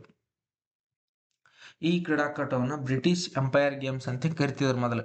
1954ರಲ್ಲಿ British Empire and Commonwealth Games ಅಂತ ಆಯಿತು. 1970ರಲ್ಲಿ ಬ್ರಿಟಿಷ್ ಕಾಮನ್ವೆಲ್ತ್ ಗೇಮ್ಸ್ ಅಂತ ಆಯಿತು. 78ರಿಂದ ಬರೀ ಏನಿದೆ ಕಾಮನ್ವೆಲ್ತ್ ಗೇಮ್ಸ್ ಅಂತ ಮರುನಾಮಕರಣ ಮಾಡ್ತಾರೆ. 1942 ಮತ್ತು 1946ರಲ್ಲಿ ಈ ಎರಡು ಸಂದರ್ಭದಲ್ಲಿ ಏನಪ್ಪ ಅಂದ್ರೆ ಈ ಕ್ರೀಡಾಕೂಟ ನಡೆದಿಲ್ಲ. ಕಾರಣ ಏನಂತಂದ್ರೆ ಎರಡನೇ ದ್ವಿತೀಯ ಮಹಾಯುದ್ಧ ನಡೆದಿತ್ತಲ್ಲ, ಈ ಸಂದರ್ಭದಲ್ಲಿ ಈ ಕ್ರೀಡಾಕೂಟ ಕಾಮನ್ವೆಲ್ತ್ ಗೇಮ್ಸ್ ನಡೆದಿಲ್ಲ. 2010ರಲ್ಲಿ ಭಾರತ ಏನಪ್ಪಾ ಅಂದ್ರೆ ಈ ಕ್ರೀಡಾಕೂಟವನ್ನು ಆಯೋಜನೆ ಮಾಡಿತ್ತು. ಇನ್ನು ನೆಕ್ಸ್ಟ್ 2030ರಲ್ಲಿ 24ನೇ ಕಾಮನ್ವೆಲ್ತ್ ಕ್ರೀಡಾಕೂಟ ಭಾರತದ ಅಹಮದಾಬಾದ್ ನಗರ ಆತಿಥ್ಯವನ್ನು ವಹಿಸಿಕೊಂಡಿದೆ ಅಂತೇಳಿ. ಓಕೆ, ಈ 23ನೇ ಆವೃತ್ತಿ ಅಧಿಕೃತ ಮಾಸ್ಕೆಟ್ ಪೆನಿ ಅಂತೇಳಿ. ಯಾವುದು ಮಾಸ್ಕೆಟ್ ಬಂದು ಪೆನಿ ಅಂತೇಳಿ ನೆನ್ಪಿಟ್ಕೋರಿ. ಈ ಕಾಮನ್ವೆಲ್ತ್ ಕ್ರೀಡಾಕೂಟದ ಭಾರತದ ಮುನ್ನಡೆಸಿದವರು, ಉದ್ಘಾಟನಾ ಸಮಾರಂಭದಲ್ಲಿ ಮುನ್ನಡೆಸಿದವರು ಏನಂತಾರೆ ಮೀರಾಬಾಯಿ ಜಾನು ಮತ್ತು ಲೋಲ್ವಿನಾ ಬರ್ಗೊಹೈನ್ ಅವರು ಧ್ವಜಧಾರಿಗಳನ್ನಾಗಿ ಭಾರತ ಆಯ್ಕೆ ಮಾಡಿತ್ತು ಅಂತೇಳಿ. ಮಹಾರಾಷ್ಟ್ರ ಸರ್ಕಾರ ಥಾಣೆಯಲ್ಲಿ ದೇಶದ ಮೊದಲ AI ಚಾಲಿತ ಪಕ್ಷಿಧಾಮವನ್ನು ಆರಂಭಿಸಲು ಏನಪ್ಪಾ ಅಂದ್ರೆ ನಿರ್ಧಾರ ಮಾಡೈತೆ ಅಂತ ಹೇಳಿ ನೆನಪಿಟ್ಕೋರಿ. ಇದೊಂದು ಕ್ವಶನ್ ಬಂದ್ರೆ ಬರ್ಬೋದು ನಿಮ್ಗೆಲ್ಲ. ಭಾರತದ ಮೊದಲ ಮತ್ತು ಅತ್ಯಂತ ಆಳದ ಭೂ ಉಷ್ಣ ಬಾವಿಯನ್ನು ಲಡಾಖ್ನ ಪೂಗಾ ಕಣಿವೆಯಲ್ಲಿ ಯಶಸ್ವಿಯಾಗಿ ಕಾರ್ಯಗತಗೊಳಿಸಲಾಗಿದ್ದು, ಇದು ಭಾರತದ ಮೊದಲ ಭೂ ಉಷ್ಣ ಇಂಧನ ಯೋಜನೆ ಆಗಿದೆ ಅಂತೇಳಿ. ಓಕೆ, ನೆಕ್ಸ್ಟ್ ಯುಕೆ ಏನಂತಂದ್ರೆ ಯುನೈಟೆಡ್ ಕಿಂಗ್ಡಮ್ ನ ಕೃತಕ ಬುದ್ಧಿಮತ್ತೆಗಾಗಿ ಮೊದಲ ಬಾರಿಗೆ ಪ್ರತ್ಯೇಕ ಸಚಿವಾಲಯವನ್ನ ನೇಮಕ ಮಾಡಿದ್ದು. ಇದರ ಸಚಿವರು ಯಾರು ಅಂತಂದ್ರೆ ಭಾರತೀಯ ಮೂಲದ ಕನಿಷ್ಕ ನಾರಾಯಣನ್ ಅವರು ಏನಪ್ಪಾ ಅಂತಂದ್ರೆ ನೇಮಕ ಆಗಿದ್ದಾರೆ ಅಂತೇಳಿ ಯುನೈಟೆಡ್ ಕಿಂಗ್ಡಮ್. ನೆಕ್ಸ್ಟ್ ಅದಾದ ನಂತರ ಬರ್ತಕ್ಕಂಥದ್ದು ಏನಂತಂದ್ರೆ 24ರ ಕರೆಂಟ್ ಅಫೇರ್ಸ್ ಅಂತ ಹೇಳಿ. 2026-27ನೇ ಸಾಲಿನ ಸರ್ಕಾರಿ ಪ್ರಥಮ ದರ್ಜೆ ಕಾಲೇಜುಗಳ ಅತಿಥಿ ಉಪನ್ಯಾಸಕರ ನೇಮಕಾತಿಯಲ್ಲಿ ಮೀಸಲಾತಿಯನ್ನು ಕಲ್ಪಿಸಲು ಉನ್ನತ ಶಿಕ್ಷಣ ಸಚಿವಾಲಯ ಮುಂದಾಗಿದ್ದು, 50% ಏನು ಸದ್ಯಕ್ಕೆ ಗೌರ್ಮೆಂಟಿಗೆ ನೇಮಕ ಆತಾರಲ್ಲ, ಗೌರ್ಮೆಂಟ್ ಜಾಬಿಗೆ ನೌಕರರು ಹೆಂಗೆ ನೇಮಕ ಆದ್ರೆ ಅದೇ ತರನ ಅತಿಥಿ ಶಿಕ್ಷಕರನ್ನು ಅವರು ನೇಮಕ ಮಾಡ್ಕೋಬೇಕಂತ ಹೇಳಿ ನಿರ್ಧಾರ ಮಾಡಿತ್ತು. ಯಾವುದು ಉನ್ನತ ಶಿಕ್ಷಣ ಇಲಾಖೆ 2026-27ನೇ ಸಾಲಿನಲ್ಲಿ. ಎಲ್ಲಿ ಅಂದ್ರೆ ಪ್ರಥಮ ದರ್ಜೆ ಕಾಲೇಜುಗಳಲ್ಲಿ ಅಂತೇಳಿ. ನೆಕ್ಸ್ಟ್, ನಗರ ಪ್ರದೇಶಗಳಲ್ಲಿ ವರ್ಷಕ್ಕೆ 50,000ಕ್ಕಿಂತ ಹೆಚ್ಚು ಶುಲ್ಕ ವಸೂಲು ಮಾಡುವ ಪ್ರತಿಯೊಂದು ಖಾಸಗಿ ಶಾಲೆಯು ಗ್ರಾಮೀಣ ಭಾಗದಲ್ಲಿರುವ ಒಂದು ಸರ್ಕಾರಿ ಪ್ರಾಥಮಿಕ ಶಾಲೆಯನ್ನು ಕಡ್ಡಾಯವಾಗಿ ದತ್ತು ಪಡೆಯಬೇಕು ಎಂಬ ನಿಯಮವನ್ನು ಕರ್ನಾಟಕ ಸರ್ಕಾರ ರೂಪಿಸಲು ನಿರ್ಧಾರ ಮಾಡೈತಿ ಅಂತೇಳಿ. ಓಕೆ, ನೆಲದಿಂದ ಆಕಾಶಕ್ಕೆ ಹೊಡೆಯುವ ಕುಶ ಎಂಬ ದೂರಗಾಮಿ ಕ್ಷಿಪಣಿಯನ್ನು ಒಡಿಶಾದ ಕರಾವಳಿಯ ಎಪಿಜೆ ಅಬ್ದುಲ್ ಕಲಾಂ ದ್ವೀಪದಲ್ಲಿ DRDO ಯಶಸ್ವಿಯಾಗಿ ಏನಪ್ಪಾ ಅಂತಂದ್ರೆ ಉಡಾವಣೆ ಮಾಡೈತಿ, ಅಂದ್ರೆ ಯಶಸ್ವಿಯಾಗಿ ಪರೀಕ್ಷೆನ ಮಾಡೈತಿ ಅಂತೇಳಿ. ಓಕೆ, ಇದು ನಿಮಗೆ ನೆನಪಿಟ್ಕೋರಿ. ಯಾವುದು ಕುಶ ಅಂತ ಒಂದು ದೂರಗಾಮಿ ಕ್ಷಿಪಣಿ.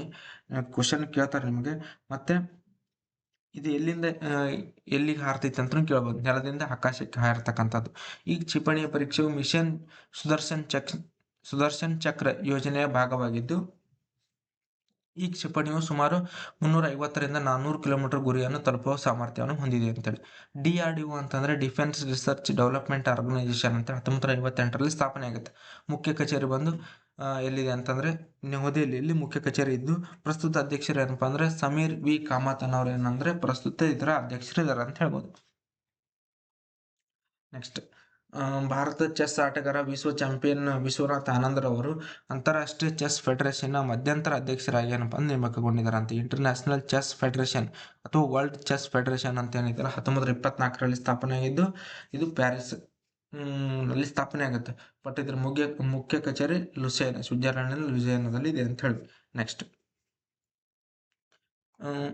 ರಾಷ್ಟ್ರೀಯ ಆದಾಯ ತೆರಿಗೆ ದಿನ ಅಂತ ಆಚರಣೆ ಮಾಡ್ತಾರೆ ಜುಲೈ 24ನೇ ತಾರೀಕನ್ನ. ಎದಕ್ಕೆ ಆಚರಣೆ ಮಾಡ್ತಾರಂತ 1860ರಲ್ಲಿ ಜುಲೈ 24ರಂದು ಬ್ರಿಟಿಷ್ ಭಾರತದ ಮೊದಲ ಹಣಕಾಸು ಸಚಿವರಾದ ಜೇಮ್ಸ್ ವಿಲ್ಸನ್ ರವರು ಮೊದಲ ಬಾರಿಗೆ ಭಾರತದಲ್ಲಿ ಆದಾಯ ತೆರಿಗೆಯನ್ನು ಪರಿಚಯ ಮಾಡ್ತಾರೆ. ಇದರ ಉದ್ದೇಶದಿಂದ ಏನಪ್ಪಾ ಅಂದ್ರೆ ಜುಲೈ 24ನೇ ತಾರೀಕನ್ನ ರಾಷ್ಟ್ರೀಯ ಆದಾಯ ತೆರಿಗೆ ದಿನ ಅಂತ ಆಚರಣೆ ಮಾಡ್ತಾರೆ. ಭಾರತದಲ್ಲಿ ಆದಾಯ ತೆರಿಗೆಯನ್ನು ಪರಿಚಯಿಸಿದ 150 ವರ್ಷಗಳು ಪೂರ್ಣಗೊಂಡ ನೆನಪಿಗಾಗಿ 2010ರಲ್ಲಿ ಮೊದಲ ಬಾರಿಗೆ ರಾಷ್ಟ್ರೀಯ ಆದಾಯ ತೆರಿಗೆ ದಿನವನ್ನು ಆಚರಣೆ ಮಾಡ್ಲಿಕ್ಕೆ ಸ್ಟಾರ್ಟ್ ಆಗುತ್ತೆ. ಅಲ್ಲಿಂದ ಇದನ್ನ ಆಚರಣೆ ಮಾಡ್ಕೊತ ಬರ್ತಾ ಇದ್ದಾರೆ ಅಂತ ಹೇಳ್ಬೇಕು. ನೆಕ್ಸ್ಟ್, ಇಸ್ರೇಲ್ ದೇಶಕ್ಕೆ ಮಾನ್ಯತೆ ನೀಡಿ ಮಧ್ಯ ಐತಿಹಾಸಿಕ ಅಬ್ರಾಹಿಂ ಒಪ್ಪಂದಕ್ಕೆ ಸೇರ್ಪಡೆಯಾದರೆ ಮಾತ್ರ ಅಮೆರಿಕ ದೇಶವು ಸೌದಿ ಅರೇಬಿಯಾದೊಂದಿಗೆ ಪರಮಾಣು ಸಹಕಾರ ಒಪ್ಪಂದಕ್ಕೆ ಮುಂದಾಗುತ್ತದೆ ಎಂದು ಷರತ್ತಿನೊಂದಿಗೆ ಪರಮಾಣು ಒಪ್ಪಂದಕ್ಕೆ ಏನಪ್ಪಾ ಅಂದ್ರೆ ಅಮೆರಿಕ ಮತ್ತು ಸೌದಿ ಅರೇಬಿಯಾಗಳು ಒಪ್ಪಂದ ಮಾಡ್ಕೊಂಡಾವ ಅಂತೇಳಿ. ಯುನೈಟೆಡ್ ಅರಬ್ ಎಮಿರೇಟ್ಸ್ ಅಂತ UAE ಮತ್ತು ಬಹರೇನ್, ಸುಡಾನ್ ಮತ್ತು ಮೊರಾಕೊ ದೇಶಗಳು ಇಸ್ರೇಲ್ನೊಂದಿಗೆ ರಾಜತಾಂತ್ರಿಕ ಸಂಬಂಧಗಳಿಗೆ ಸ್ಥಾಪಿಸಲು ಅಬ್ರಾಹಿಂ ಒಪ್ಪಂದ ಹಂತಕ್ಕೆ ಸಹಿ ಹಾಕ್ತಾವ. ಈ ಒಪ್ಪಂದ ಬಂದಿದ್ದು ಯಾವಾಗಂದ್ರೆ 2020ರಲ್ಲಿ. ಮಧ್ಯಸ್ಥಿಕೆ ಯಾರು ವಹಿಸಿರ್ತಾರೆ ಅಂದ್ರೆ ಅಮೆರಿಕ ಇದರ ಮಧ್ಯಸ್ಥಿಕೆಯನ್ನು ವಹಿಸಿರ್ತದೆ ಅಂತ ಹೇಳ್ಬೋದು ನಿಮ್ಗೆ. ನೆಕ್ಸ್ಟ್, ಇದಾದ ನಂತರ ಬರ್ತಕ್ಕಂಥದ್ದು ಈ ಇನ್ನೊಂದು ಸ್ವಲ್ಪ ಹೇಳ್ತೀನಿ ನೋಡ್ರಿ. ಇಲ್ಲಿ ಏನು ಅಮೆರಿಕ ಮತ್ತು ಸೌದಿ ಅರೇಬಿಯಾ ಏನಿದೆಯಲ್ಲ, ಈ ಒಪ್ಪಂದಕ್ಕೆ ಏನಂತಾರೆ ಅಂದ್ರೆ 123 ಸಿವಿಲ್ ನ್ಯೂಕ್ಲಿಯರ್ ಅಗ್ರಿಮೆಂಟ್ ಅಂತ ಕರೀತಾರೆ ನೋಡ್ರಿ, ನೆನ್ಪಿಟ್ಕೋರಿ. ಅಬ್ರಾಹಿಂ ಒಪ್ಪಂದ 2020 ಬಂದೈತಿ. ಇದೇನಪ್ಪಾ ಅಂದ್ರೆ ಇಸ್ರೇಲ್ ಅನ್ನ ಒಂದು ದೇಶ ಅಂತ ಮಾನ್ಯತೆ ನೀಡಬೇಕು, ಮತ್ತೆ ಅಲ್ಲಿ ರಾಜ್ಯತಾಂತ್ರಿಕತೆ ಸಂಬಂಧಗಳು ಬೆಳೆಸ್ಬೇಕು ಅನ್ನೋದು ಇದ್ರ ಮುಖ್ಯ ಉದ್ದೇಶ. ಓಕೆ, ನೀಟ್ ಮತ್ತು UG ಪರೀಕ್ಷೆಗಳಲ್ಲಿ ನಡೆಯಲಿರುವ ಅಕ್ರಮಗಳ ತನಿಖೆ ಮತ್ತು ಬಾಧಿತ ವಿದ್ಯಾರ್ಥಿಗಳಿಗೆ ಶೀಘ್ರ ನ್ಯಾಯ ಒದಗಿಸುವ ಸಲುವಾಗಿ ತ್ವರಿತಗತಿಯ ವಿಶೇಷ ನ್ಯಾಯಾಲಯ ಸ್ಥಾಪಿಸಲು ಕೇಂದ್ರ ಸರ್ಕಾರ ನಿರ್ಧಾರ ಮಾಡಿದೆ. ಓಕೆ, ನೆನ್ಪಿಟ್ಕೋರಿ ನೀವು. ಇದನ್ನ ಮುಂಬೈ, ಕೋಲ್ಕತ್ತಾ, ದೆಹಲಿ, ಮಧ್ಯಪ್ರದೇಶ ಹೈಕೋರ್ಟ್ಗಳಲ್ಲಿ ಇದನ್ನ ರಚನೆ ಮಾಡಲು ನಿರ್ಧಾರ ಮಾಡಲಾಗಿದ್ದು, ಭಾರತದ ಮೊದಲ ಸಾಮಾನ್ಯ ಫಾಸ್ಟ್ ಟ್ರ್ಯಾಕ್ ಕೋರ್ಟು 2001 ಏಪ್ರಿಲ್ 1ರಂದು ದೇಶಾದ್ಯಂತ ಅಧಿಕೃತವಾಗಿ ಸ್ಥಾಪನೆ ಆಗುತ್ತೆ. ಓಕೆ, ಇವುಗಳನ್ನು 2000ರಲ್ಲಿ 11ನೇ ಹಣಕಾಸು ಆಯೋಗದ ಶಿಫಾರಸಿನ ಮೇರೆಗೆ ದೀರ್ಘಕಾಲದಿಂದ ಬಾಕಿ ಇರುವ ಏನಂದ್ರೆ ವಿಚಾರಣಾ ಪ್ರಕರಣಗಳನ್ನ ಏನಪ್ಪಾ ಅಂದ್ರೆ ತ್ವರಿತಗತಿಯಾಗಿ ಇದನ್ನ ಬಗೆಹರಿಸಲಾಗಿದೆ. ಇದನ್ನ ಸ್ಥಾಪನೆ ಮಾಡಲು ಉದ್ದೇಶಿಸಲಾಗಿದೆ ಅಂತ ಹೇಳ್ಬೋದು. ನೆಕ್ಸ್ಟ್, ಮಿಷನ್ ಗೋಲ್ಡನ್ ಸ್ಪೈಸ್ ಮೇಘಾಲಯದ GI ಟ್ಯಾಗ್ ಪಡೆದ ಲಕಾಡಾಂಗ್ ಅರಿಶಿಣ ಅಭಿವೃದ್ಧಿ ಮತ್ತು ಜಾಗತಿಕ ಪ್ರಚಾರಕ್ಕೆ ಏನಪ್ಪಾ ಅಂದ್ರೆ ಸಂಬಂಧಿಸಿದೆ ಅಂತೇಳಿ. ಯಾವುದು ಮಿಷನ್ ಗೋಲ್ಡನ್ ಸ್ಪೈಸ್ ಅಂತೇಳಿ ರಿಲೇಟೆಡ್ ಟು ಟರ್ಮರಿಕ್, ಯಾವುದು ಅರಿಶಿಣಕ್ಕೆ ಸಂಬಂಧಪಟ್ಟಂಗೆ. ಅದು ಮುಖ್ಯವಾಗಿ ಇಲ್ಲಿ ಮೇಘಾಲಯದಲ್ಲಿರುವ GI ಟ್ಯಾಗ್ ಪಡೆದಿರುವ ಲಕಾಡಾಂಗ್ ಅರಿಶಿಣಕ್ಕೋಸ್ಕರ ಅಂತ. ಅನುಗ್ರಹ ಯೋಜನೆ ಬಂದು ಕರ್ನಾಟಕದಲ್ಲಿ 2013-14ರಲ್ಲಿ ಆರಂಭವಾಗಿದ್ದು, ಇದು ಕುರಿ, ಮೇಕೆ, ಜಾನುವಾರು ಆಕಸ್ಮಿಕ ಸಾವಿಗೆ ಪರಿಹಾರ ನೀಡುವ ಒಂದು ಮುಖ್ಯ ಯೋಜನೆ ಅಂತ ಹೇಳ್ಬೋದು. ಓಕೆ, ನೆಕ್ಸ್ಟ್, ಬಾಬ್ ಅಲ್ ಮಂಡೇಬ ಅಂತೇಳಿ ಇದು ಇತ್ತೀಚೆಗೆ ನ್ಯೂಸ್ನಲ್ಲಿ ಇರ್ತಕ್ಕಂಥದ್ದು. ಎದಕ್ಕಂತಂದ್ರೆ ಈ ಜಲಸಂಧಿ ಎಲ್ಲಿ ಬರ್ತೈತಿ ಅಂತಂದ್ರೆ ಈ ಜಲಸಂಧಿ ಯಮನ್ ಮತ್ತು ಆಫ್ರಿಕಾದ ಜಿಬೂತಿ ಮತ್ತು ಎರಿಟ್ರಿಯಾ ದೇಶಗಳ ನಡುವೆ ಕಂಡು ಬರ್ತಕ್ಕಂಥದ್ದು. ಇದು ಬಂದು ಕೆಂಪು ಸಮುದ್ರ ಮತ್ತು ಎಡನ್ ಕೊಲ್ಲಿಯೊಂದಿಗೆ ಸಂಪರ್ಕವನ್ನ ಕಲ್ಪಿಸ್ತದ ಅಂತೇಳಿ. ಓಕೆ, ಈ ಮ್ಯಾಪಲ್ಲಿ ಇದೆ ನೋಡ್ರಿ, ಮ್ಯಾಪ್ ಒಂದ್ಸಲ ಚೆಕ್ ಮಾಡ್ರಿ ನೀವು, ಯಾವುದು ಬಾಬ್ ಅಲ್ ಮಂಡೇಬ ಎಲ್ಲಿ ಬರ್ತೈತಿ ಅಂತೇಳಿ. ಓಕೆ, ಮತ್ತೆ ಸ್ಟ್ರೀಟ್ ಆಫ್ ಹರ್ಮೋಜ್ ಎಲ್ಲಿ ಬರ್ತೈತೆ ಅಂತ ನೆನ್ಪಿಟ್ಕೋರಿ. ಇವೆಲ್ಲ ನಿಮಗೆ ನೆಕ್ಸ್ಟ್ ಕ್ವಶನ್ ಪೇಪರ್ದಲ್ಲಿ ಬಂದಿರ್ತಕ್ಕಂಥದ್ದು. ಓಕೆ, ಇಷ್ಟು ಬಂದು ಏನಪ್ಪಾ ಅಂದ್ರೆ ಜುಲೈ 19ರಿಂದ ಜುಲೈ 24ರವರೆಗಿನ ಕರೆಂಟ್ ಅಫೇರ್ಸ್ ಇದು. ಏನು ತಪ್ಪಿದ್ರು ಕಮೆಂಟ್ ಬಾಕ್ಸ್ನಲ್ಲಿ ತಿಳಿಸಿ. ಸಬ್ಸ್ಕ್ರೈಬ್ ಮಾಡಿ, ಶೇರ್ ಮಾಡಿ, ಸಪೋರ್ಟ್ ಮಾಡಿ. Okay, thank you.